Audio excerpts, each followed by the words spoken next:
Eu vou transferir a embaixada americana para a eterna capital do povo judeu, Jerusalém. Não. Eu estava concordando com ele até ele dizer eterna capital do povo judeu. O presidente Trump tem o direito de realizar qualquer política externa que ele quiser. Se ele sente que Miami Beach é a melhor opção para ser reconhecida como capital de Israel, essa é a sua função e ele pode fazê-lo. Mas quando ele começa a falar sobre o povo judeu, ele agora está invadindo o tema religião, e este é o meu domínio. Não há absolutamente nenhuma relação política entre o povo judeu e Jerusalém. É meramente uma cidade sagrada. O povo judeu não tem uma capital. Nós nunca tivemos uma capital. Países têm capitais, estados têm capitais. Esta é a definição de uma capital. Capital, no dicionário, a cidade mais importante de um país ou região. Agora, o povo judeu não é um país ou região, e sim uma comunidade religiosa. Nós rezamos voltados para Jerusalém, mas nos relacionamos com ela somente como uma cidade sagrada, e não como uma capital política do povo judeu. E todas aquelas ligações que temos com Jerusalém e os anseios que os judeus têm por Jerusalém são somente por uma cidade sagrada, não como uma capital. E por ser uma cidade sagrada, não importa quem tem soberania sobre ela. Jerusalém é tão sagrada e tão Jerusalém, mesmo se estiver sob os auspícios dos turcos, ou dos romanos, ou dos britânicos, ou quem quer que seja.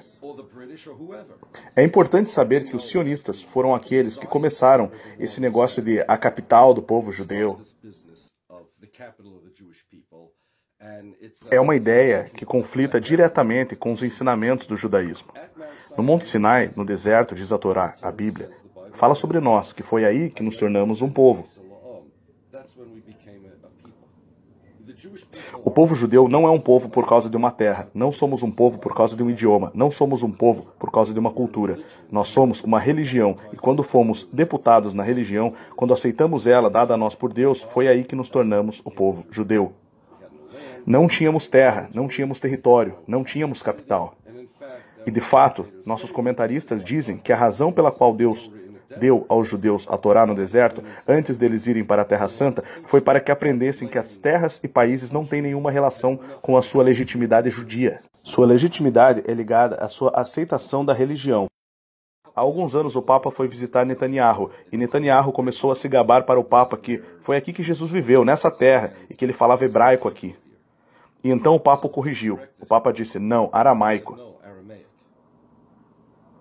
E o Papa estava certo. Netanyahu disse, sim, mas ele entendia hebraico. Bem, então, talvez ele entendesse, mas o hebraico jamais foi a língua nacional do povo judeu.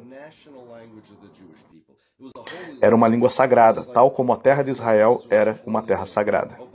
E a propósito, se você ver o vídeo e não souber qual das duas pessoas falando é Netanyahu ou o Papa é aquele que está usando o kippá. Até mesmo se fôssemos fingir que o povo judeu tem uma capital, isso não tem nada a ver que Jerusalém deve ser a capital de Israel. Pois Israel não é o povo judeu. Israel não tem nada a ver com a comunidade judaica. É um país criado em 1948. Quando você ouve os israelenses ou os sionistas falarem sobre como Jerusalém tem uma conexão com o povo judeu por 2, 3 ou 4 mil anos, bem, isso tudo é verdade, mas isso não se traduz em, bem, então Jerusalém tem que fazer parte de Israel. As pessoas pensam que Israel é, de alguma forma, a continuação de governos judaicos anteriores, mas não é. É uma forma completamente diferente de governo, com valores completamente diferentes, uma ideologia completamente diferente e um povo completamente diferente. Não são judeus religiosos que estão governando o país, e sim ateus. E ainda assim, os primeiros ministros israelenses, de David Ben-Gurion até Netanyahu, usam a Bíblia como uma desculpa para a posse da terra. Ben-Gurion disse que o mandato não é a nossa Bíblia, mas a Bíblia é nosso mandato.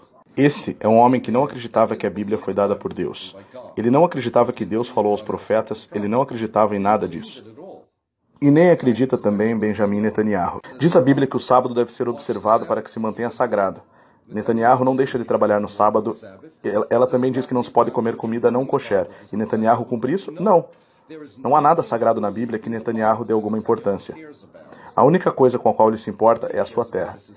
Protestantes restauracionistas, nós chamamos de cristão evangélico hoje em dia, eles existiriam centenas de anos antes de qualquer sionista judeu ter nascido. E por causa dos evangélicos, dos restauracionistas terem grande influência na Grã-Bretanha e a Grã-Bretanha ter o mandato sobre a terra, os sionistas, em um alto grau, adotaram a interpretação cristã evangélica da Bíblia. E é isso que eles usam hoje em dia. Você vê até algumas vezes Benjamin Netanyahu usar interpretações cristãs evangélicas da Bíblia acima de judaicas. Há alguns anos, Netanyahu discursou no campo de concentração nazista de Auschwitz. Ele mencionou uma profecia do livro de Ezequiel, na qual os profetas viram ossos secos levantarem-se da terra e se envolverem em carne novamente, tornando-se vivos novamente. E Netanyahu disse que esta profecia foi cumprida com o Estado de Israel, porque os judeus estavam como ossos secos, e então sua carne cresceu e eles se tornaram um povo real novamente. Essa interpretação não é encontrada em nenhum lugar, em nenhuma fonte judaica, pois no judaísmo isso é impossível. Mas por séculos, esta tem sido uma interpretação cristã evangélica. Quando os sionistas falam da Bíblia, eles não estão falando sobre a versão judaica do judaísmo. Eles estão, na verdade, falando da versão cristã evangélica. Netanyahu não tem nenhum direito de reivindicar que seu Estado é meu. Eu nasci nos Estados Unidos, meu pai na Polônia, a família da minha mãe é da Inglaterra. Não temos nada a ver com Israel. Somos judeus observantes, somos judeus religiosos. Eu uso kippá, Netanyahu não. Eu guardo o sábado, Netanyahu não. Israel não é meu Estado-nação, nem da mais remota possibilidade. Essa é uma reivindicação unilateral dos israelenses, dos sionistas, e é um insulto à minha religião. Então, quanto à pretensão de que Jerusalém é a capital do povo judeu, porque isso transforma o povo judeu de uma identidade religiosa para uma identidade nacional, para uma identidade política, e é um insulto à minha religião quando Netanyahu diz por Jerusalém ser tão conectada com o povo judeu, então deve fazer parte do Estado de Israel. A santidade de Jerusalém, o valor de Jerusalém para o povo judeu não tem nada a ver com quem a possui. E certamente não há razão alguma para Jerusalém fazer parte do Estado de Israel.